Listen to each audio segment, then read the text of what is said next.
আমি আজকে communication and conflict ম্যানেজমেন্টের উপর নবীজির জীবনের আলোকে একটা সেমিনার করলাম।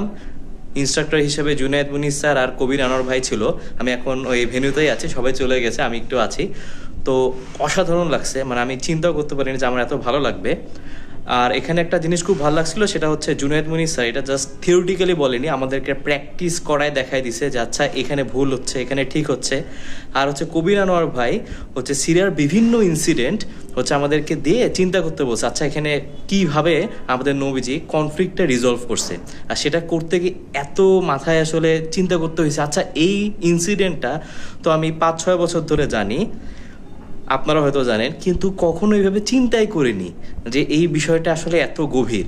তো আসলে এই জন্য আমরা যত স্টাডি করব, আমাদের ইসলামিক নলেজ যত বাড়ে, আমরা তত বুঝবো যে আসলে এই skill development, productivity, communication, ultimately আমরা যদি একদম ভালো মুসলিম হতে পারি তাহলে আমাদের এগুলো ফলো করা অনেক সহজ হয়ে যাবে। কিন্তু আমরা কী করি, ছুটতে আসি। তো আজকের সেমিনারটা অনেক ভালো ছিল, যেটা বললাম আমরা প্র্যাকটিস করতে পেরেছি।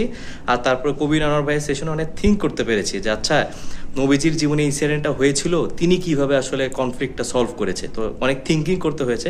আর আমার আলহামদুলিল্লাহ আজকের এই দিনটা অনেক ভালো গিয়েছে। আলহামদুলিল্লাহ, আল্লাহ যাতে তৌফিক দেয় এগুলো আমি অ্যাপ্লাই করতে পারি আর হয়তো অন্যদেরকে শিখাতেও পারি।